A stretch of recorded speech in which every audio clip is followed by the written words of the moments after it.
At the age of 51, I hold the position of assistant manager at a large warehouse complex. At the same time, my wife of 54 years works as a real estate agent in Tampa, Florida. She takes care of her 2 children who are in college, and I have no children myself. 10 years ago, fate brought my wife and I together at a business convention, and we have been together ever since. Our common hobbies are traveling, going to the beach and spending time with family. Helping the local community, volunteering at soup kitchens, and organizing food drives for those in need are important to us. Being able to make a positive impact on someone's life and make a meaningful contribution to our society has been an incredibly rewarding feeling. My wife is socially active, often attending events and spending time with her girlfriends. Our intimate life has also been on point, however. I was occasionally bothered by her tendency to flirt excessively with men in positions of authority. I distinctly remember an incident that occurred at a real estate event when we attended a gathering of industry professionals. She was talking to one of the real estate developers. After lunch, I immediately made a remark about what I thought was excessive flirting in my presence. She responded by explaining that she was socializing mostly for work.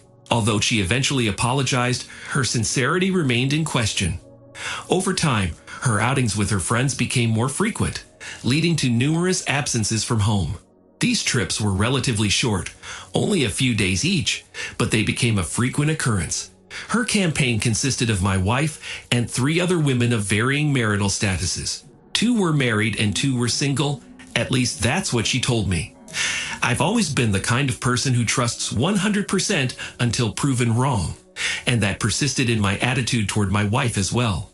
One evening after work, my wife gave me a call, mentioning that she intended to bring dinner home and inquiring about my meal preferences. However, I noticed that she had put me on speakerphone, and from the background noise, it appeared that there were 2 other women present in the car with her. During the conversation, one of the women exclaimed, "Hey, are you joining us for the Miami trip?" Caught off guard, I hesitated and directed a question to my wife, inquiring, "Who is she speaking to?" My wife clarified that the woman was addressing me. Despite my confusion, I responded, "No, I'll likely be occupied with work." Later, when my wife returned home, we engaged in a discussion concerning her uncommunicated plans to travel to Miami. Heated argument ensued between us, and during this conversation, she revealed that the decision to go to Miami was a last-minute one. She claimed that she was going to let me know about it, but her friend blabbed about it. My wife later told me that they had visited a bar where one of her friends had consumed too much alcohol. While working as a real estate agent, my wife often interacted with different people, explored different neighborhoods, actively participated in community activities, and offered help to others. However, as mentioned above, she enjoyed flirting. Her job as a real estate agent brought in an annual income of over $120,000. My own annual earnings hovered around $40,000, well below my wife's income.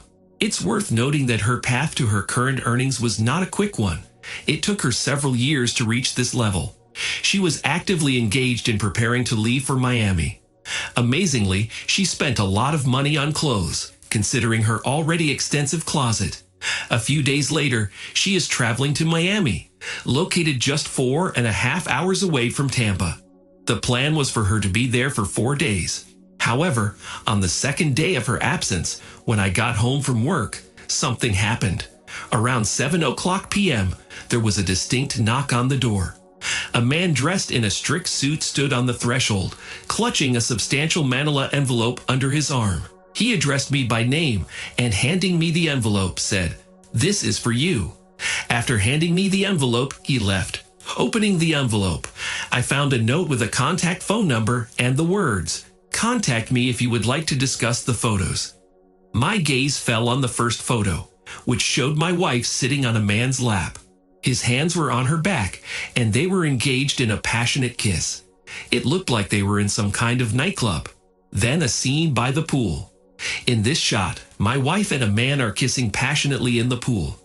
At this point, I decided to call the phone number listed on the note. In the course of the conversation, it turned out that the man was a private investigator. He was following one of the other wives, hired because of her husband's suspicion of infidelity. His job was to gather information about the client's wife's social circle. Upon further examination of the images, I came across 3 more photos that captured moments of undeniable intimacy between my wife and the same man. At that moment, a mix of anger, frustration, and heartache overwhelmed me. With tears welling up, I dialed my dad's number and recounted the recent events. In response, he advised me to first regain my composure and then strongly recommended that I avoid revealing anything to her. I won't utter a word, I assured my father. I promised that I would act calmly. With only 1 day left before my wife returned from her trip, I held an online consultation with an attorney. During the consultation, I spoke frankly about the situation and told him that I had proof of my wife's infidelity. Unfortunately, in Florida it doesn't matter, he said. He further explained that Florida is a no-fault state. After that, he asked, "How long have you been married to?" I informed him that our marriage had lasted a little over a decade. My plan was to hire a lawyer within the next day, while maintaining a semblance of normalcy at home. Within hours of her return, I discreetly set up 2 additional online accounts, one for direct deposits and one for general use. The next morning, my wife returned, which unintentionally disrupted my well-thought-out plan, as she had the next 2 days off. As such, I had to postpone my plan for a while. On the 3rd day, she returned to work. I left the house following her. While she was gone, I contacted my father and asked Kenny to lend me some money to pay my attorney fees, to which he agreed. I paid a lawyer and instructed him to start divorce proceedings, citing irreconcilable differences as the reason. After that, I packed my things and, with the help of my father, I moved most of my possessions to his apartment in his truck. However, at that time, I had not yet moved in with him. I wanted to stay until she was officially served with divorce papers.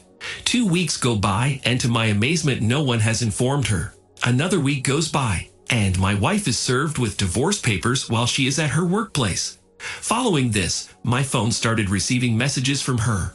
"What is going on?" etc. I was at my house that day when I got a call from my ex-spouse from SUNY B. I decided to ask my dad to be present in our house since I didn't trust her. My father arrived just 5 minutes before her. As soon as she walked in, she immediately asked me why I filed for divorce and why I decided to do it. I pulled the pictures out of my bag and showed them to her, telling her that these were the reasons for my decision to file for divorce.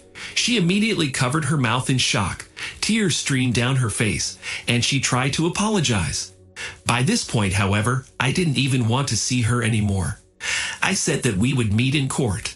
As you might expect, she flooded my phone with calls and text messages wanting to consider options such as marriage counseling. For the divorce hearing, she hired an attorney who did everything he could to contest the process. My attorney conducted a strong defense, which resulted in the case ending favorably for me. I ended up receiving $60,000 in equity from the subsequent sale of the house, as well as $900 per month in spousal support for 3 years. We split the furniture, but I decided to give it to her. About a month later, I found out that my ex-wife had cheated on me before, but I didn't know it. One of her close friends had long considered telling me about my wife's cheating, but felt it was none of her business. She later expressed regret for not telling me about it and apologized to me. However, I said that if I had known about the affair then, I probably would not have been married to her for 10 years. 8 months have passed since my divorce, during which time my ex-wife sends me text messages almost every week, wondering how I'm doing. However, I have decided not to respond to them. I chose not to change my phone number just because I chose not to respond. It is my prerogative to make that decision. Although she mentioned in one of her messages that her children were interested in me, even that didn't prompt me to respond. The heartache from this situation still lingers to this day, but I'm lucky to have friends who are supportive and don't discuss that tumultuous period. I am currently on a healing journey and have recently started sessions with a therapist. Despite the heartache, I am confident that I will be okay in the end. Thank you for listening to the story to the end, and if you like it, please support us with a like as well as subscribe to our channel. Write in the comments what you think about the story.